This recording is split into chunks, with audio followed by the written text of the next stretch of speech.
Religion is a doctrine based on the human belief in a superpower that can help us in times of need against the anger of nature, and as a tool to win a war. Since the beginning, people have intuited a connection with some being far bigger than themselves. Throughout the centuries, spirits have been sent by God to Earth in order to give human beings hints on how to evolve quicker, how to build a civilization, how to write, how to invent languages, how to read, how to learn numbers and do calculations, how to know the seasons, time, weather, and so on. Philosophy and science are the fruit of the communication between the God particles within us and ourselves. What is different about religion, however, is that it has been given to specific people throughout history of mankind in the form of prophecies, laws of life, and codes of conduct. These men were known as prophets and messengers. Their contemporaries thought that they were the chosen ones, and every word they said was considered to be holy and received direct from God. Religion is the least preferable method of communication accepted by God from human beings. Religion is made for people who do not want to use their minds to find their way back to their Creator. Religion is made for the ignorant that are happy with their ignorance, and it is a way to control criminals and those lowly souls who have to be threatened to stop them posing a danger to the societies they live in. The messages, texts, on which religions are based are far more important than the organized belief itself, for they include very important hints that are meant to help the wise, and comfort them that they are walking the straight path towards God.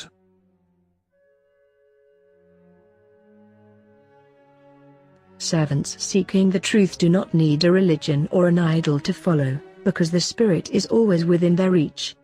Whenever they concentrate their minds to find solutions or to invent things, their minds will be able to give them the answers and the information they need.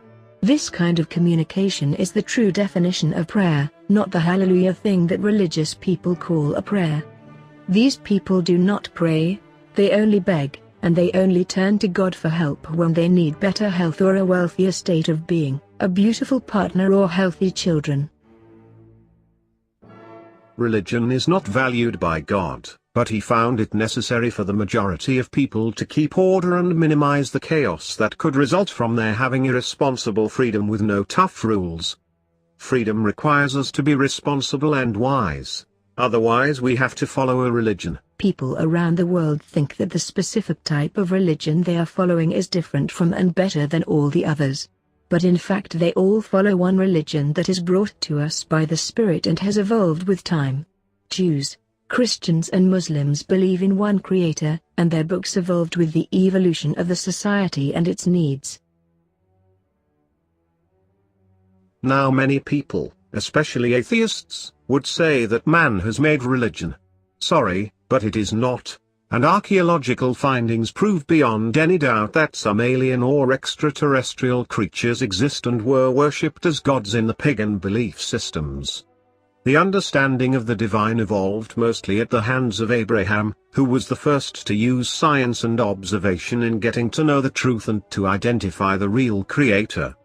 Such intelligence was appreciated by the one and only God, and He then decided to bless the generations of Abraham's children by giving them authority to rule with justice and knowledge, and sent the Spirit to guide them through a specific type of conduct and rituals. But the divine game is one of fair play between humans and other creatures, which is why the devil was allowed to whisper his false messages either through the prophets or their disciples who have written what we call holy books and handed them down from generation to generation. Why did God allow this to happen? Because He doesn't want us to follow religious idols and obey rules blindly. He wants us to use our minds, to question, to seek answers, to strive for the truth and not be satisfied with anything less than the truth. He wishes that every one of us could be like Abraham and the other prophets, and even better than that. But it's up to us to decide whether to be like Abraham or Jesus or Muhammad or Moses, and use our minds to appreciate what's good for us in these teachings and drop what we judge to be inappropriate, or just categorize ourselves among the followers of those individuals and associate them with the Almighty, claiming that our sins will be erased through them. Religion was necessary and important in the past for the evolution of the human civilization, but its heavenly role ended in the Middle Ages. Since then it played one century after the other a destructive and divisive role in the history of humankind. Just look how many wars were launched in the name of religion. Religion against religion. And now some moderate religious people are trying to push forward the culture of coexistence.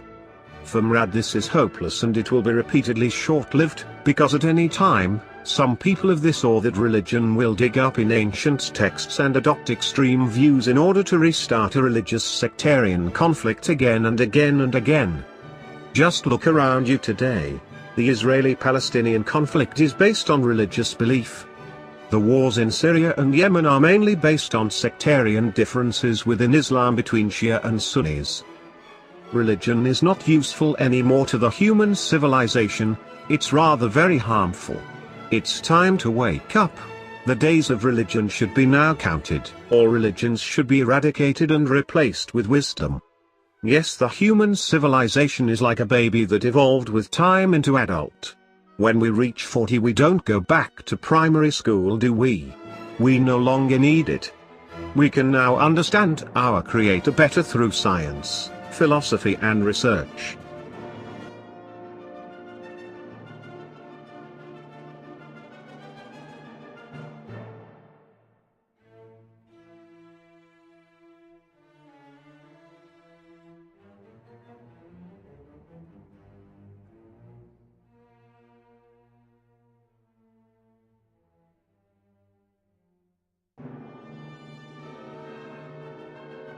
So we should be neutral when we seek the truth. However, we know that many will protest against what we are suggesting, and they will argue claiming that there are miraculous contents, predictions and scientific facts that prove that the holy books are correct. We never said that religious books do not contain guidance and hints of knowledge, but that doesn't mean we have to take or leave the entire book.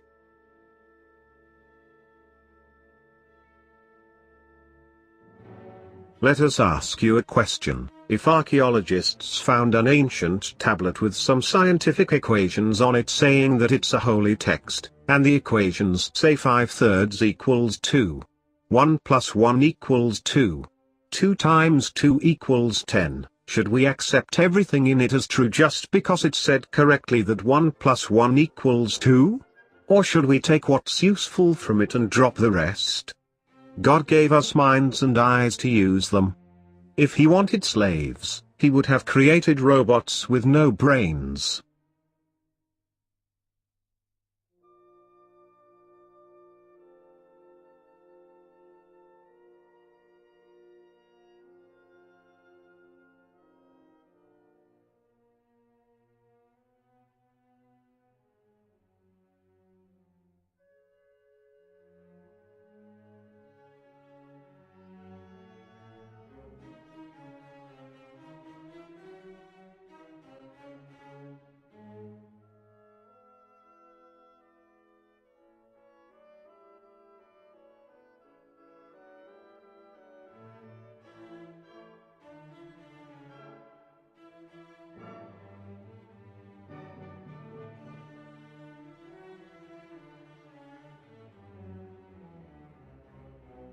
In the world, there are nearly 15 million Jews who follow the Torah.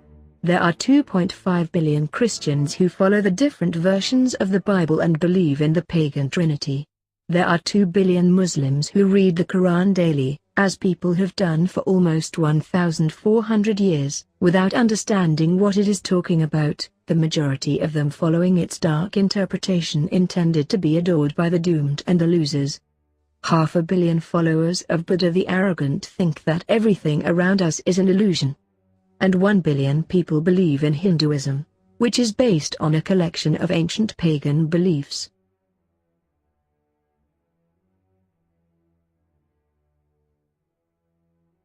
The followers of these main organized religions number nearly 6 billion, out of a total world population of 7 billion. A portion of the remaining billion are atheists or agnostics. Most of them are men of science and knowledge. And we made this series to tell them that the modest among them are the true servants of the human cause, and valued far higher by God than all the prophets of religions, including Jesus.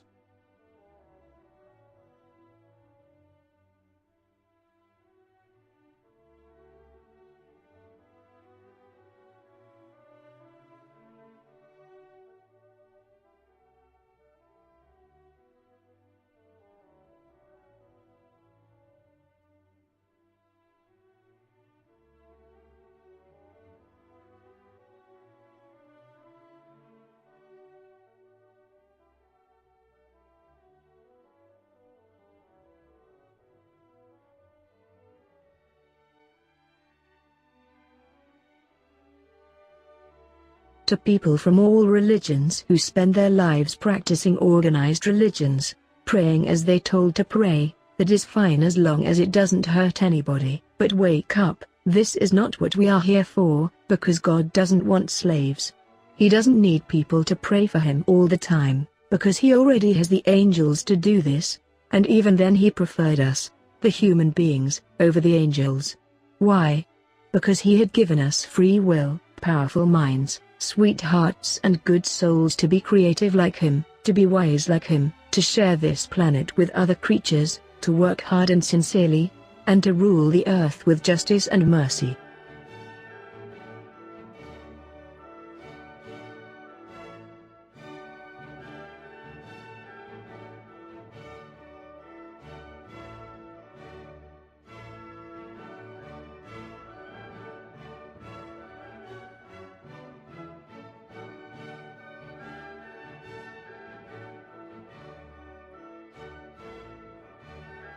God is not a dictator, and he didn't create us to enslave us. God created us to be proud of us.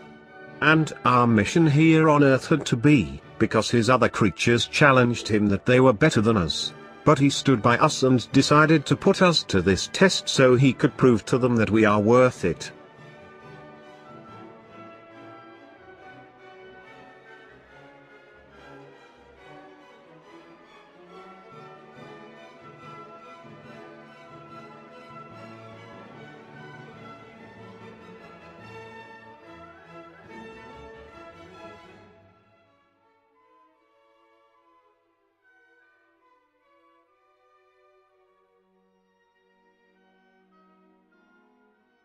Look at us today.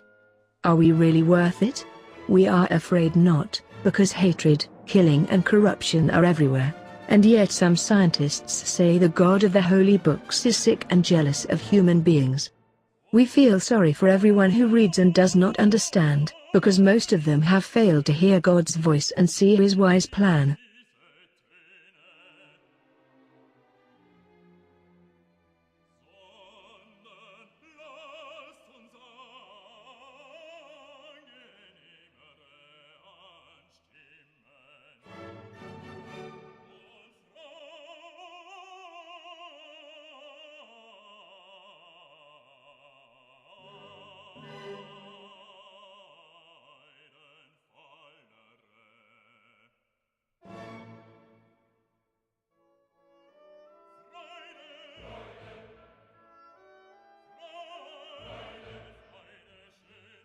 Our aim from producing this series is to help people to wake up from the prisons they have put themselves in after giving the keys of those prisons to religious leaders who are far more distanced from God and the right path than Satan himself.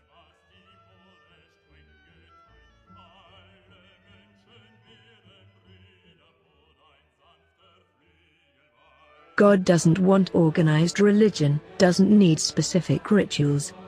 He wants us to act the way we think he is. Love, wisdom, justice, fairness, giving without expecting in return, innovation, creation, being thankful and happy, care about the we rather than the I. Once this world becomes one nation under God, there will be no more death or illness, no more harm, no more sins. We will inherit the throne of God forever and all our desires and dreams will be fulfilled.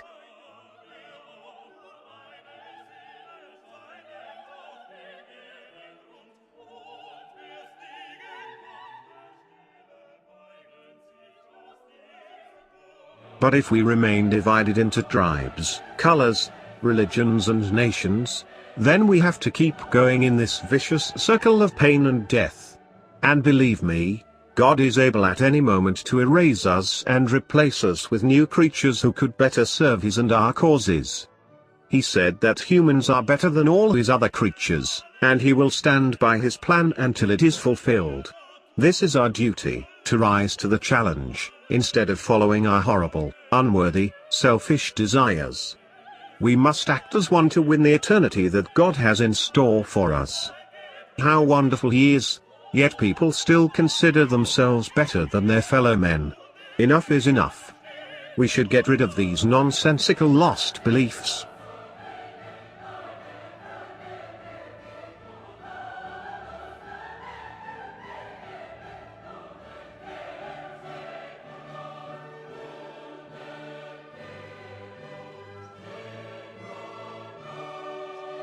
Some people call us to smile and have fun, and claim themselves to be children of God already. But they are deadly mistaken, because a God's family member doesn't allow injustice, arrogance, death and destruction to occur in his space. So you better wipe off your fake superficial smiles and begin doing something useful for the sake of the entire human race and other creatures around us, including the earth itself.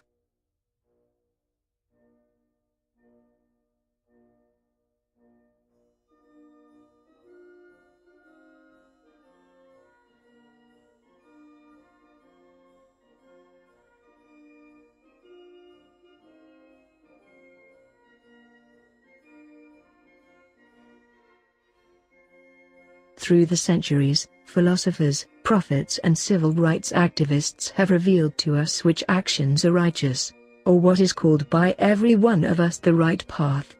But we do believe that righteousness is implanted in humans by their Creator, and that we are good and sensitive by intuition.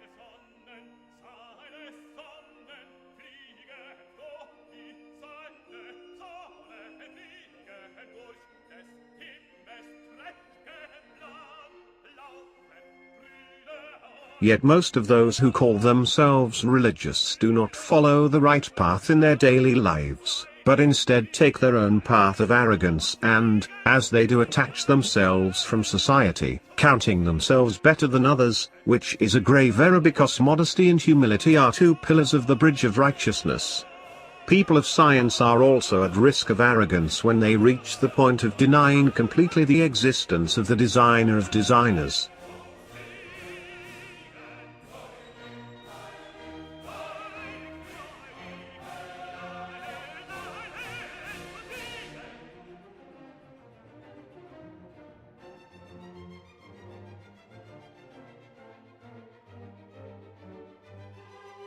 Some people would ask, how can we purify our souls and clean our hearts without religion?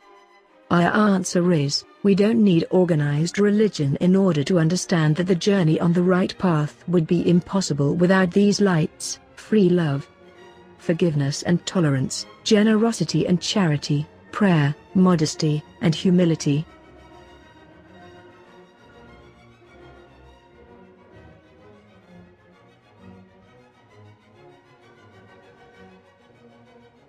In our daily lives, we should spread love around us. Give it to other creatures around us freely, without expecting anything in return. Show others that you care about them, and never hate. Deal with even your enemy as a close friend, for love can always defeat the worst characteristics in any other being. To be able to reach this level of love-giving, you have to think widely and largely.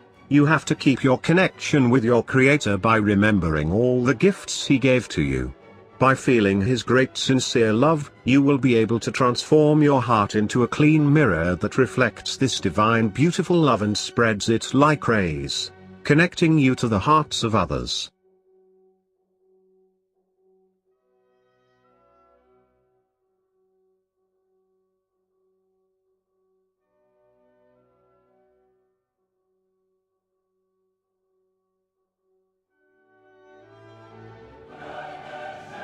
Many people get stuck with the love of one person.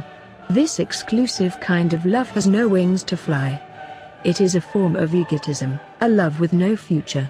If we are to raise our souls and attract the spirits, We must learn to love all the creatures around us and not invest all our feelings in one person.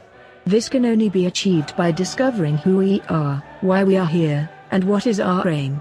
Once you find the answers to these questions, you will feel your love growing until it has no limits.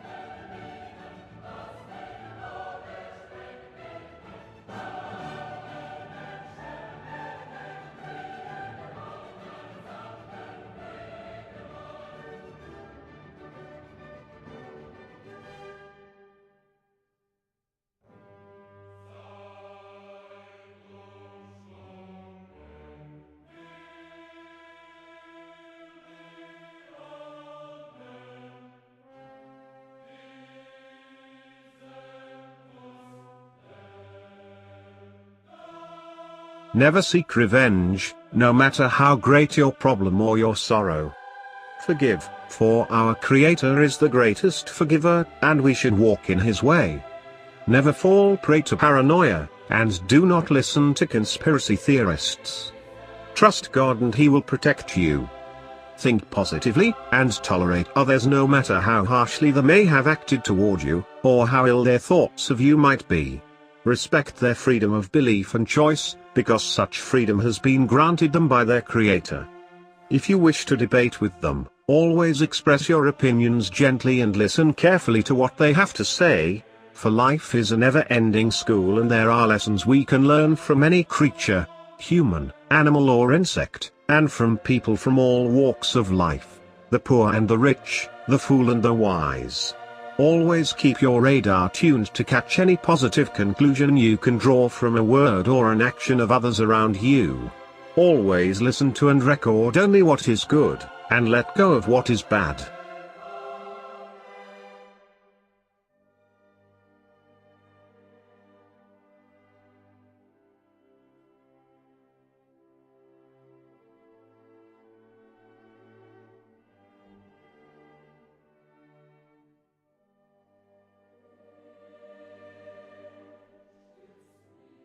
Learn how to destroy your ego, which can only be achieved by acting generously and sharing what you have with others. It is good to share your daily lunch with a poor person. It is great to set aside a percentage of your salary for people in need.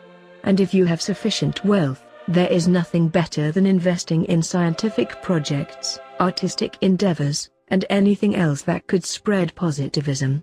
If you are a man of wisdom and knowledge, share your understanding with others and teach those with superficial vision to understand life better, and call them to see with you the entire puzzle instead of wasting their lifetimes living only in one small piece of a big honorable picture.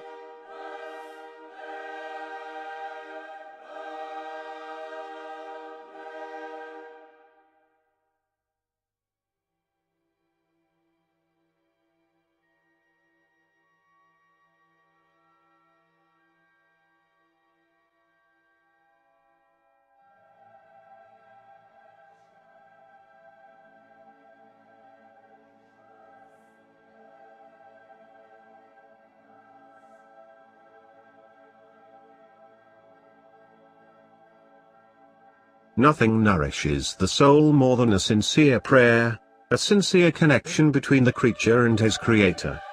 Prayers should not be imprisoned in a few set words or practices. Feel free to establish this connection in the best way you prefer. Dancing, singing, kneeling, bowing, standing, looking up at the sky, bathing in a lake, swimming, working, studying, crying. You can perform your prayers in any way you like. The most important thing is that you dedicate all your concentration to thanking God for His unlimited gifts and do not hesitate to ask for the help you need. Whether it's a matter of a mistake you didn't get a chance to correct, or acquiring more knowledge about a topic you wish to understand, you need some kind of inspiration to open your eyes to the answers you are seeking. God is always near and He will always answer your prayers, especially when your aim is an honest and positive one. All you need is to clear your heart and dedicate everything you do to one goal, which is to fulfill the purpose of your life, and that, as we have made clear in the previous episodes, is to get the human race from mortality back to immortality.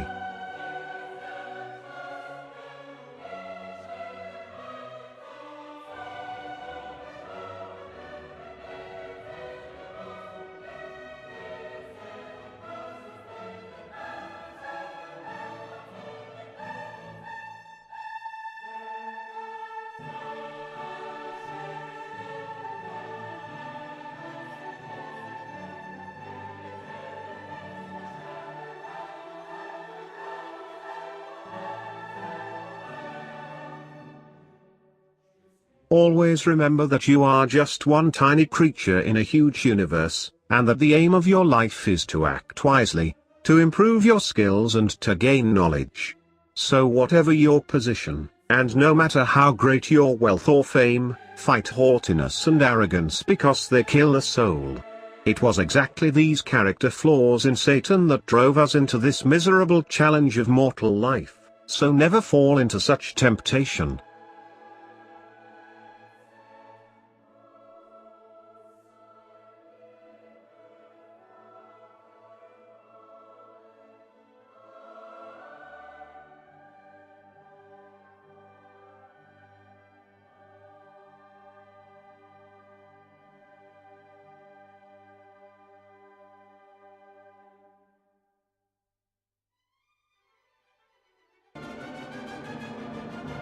Soon you will see signs in heaven and earth that will force you to drop off your religious identities for good. Because the Creator had already made his decision about it when he said, "And who would be averse to the way of Abraham except one who makes a fool of himself? And who is better in faith than one who submits himself to God while being a doer of good and follows the way of Abraham, inclining toward truth? And God took Abraham as an intimate friend." It is clear then, that what God wants from us is to seek his ways like Abraham, to search for the truth by exploring and earning knowledge, by using our minds. This is not found in any of the organized religions as practiced today, because Abraham lived 2 cycles, or 1 cycle, before Moses, Jesus, and Muhammad. And in these holy verses we find confirmation that anyone who doesn't recognize God by reason, science and research will only be making a fool of himself. There will be one specific episode about Abraham in this series. But in the next episode we will invite you to read carefully the 3 books of the Torah, the Bible and the Quran. And you may find almost the same teachings, with only slight differences in some rituals and rules of life. Such differences have been made by the Spirit in order to render them suitable to their time and the evolutionary stage of human existence. The next episode will reveal to you the secret of holy books. Stay tuned.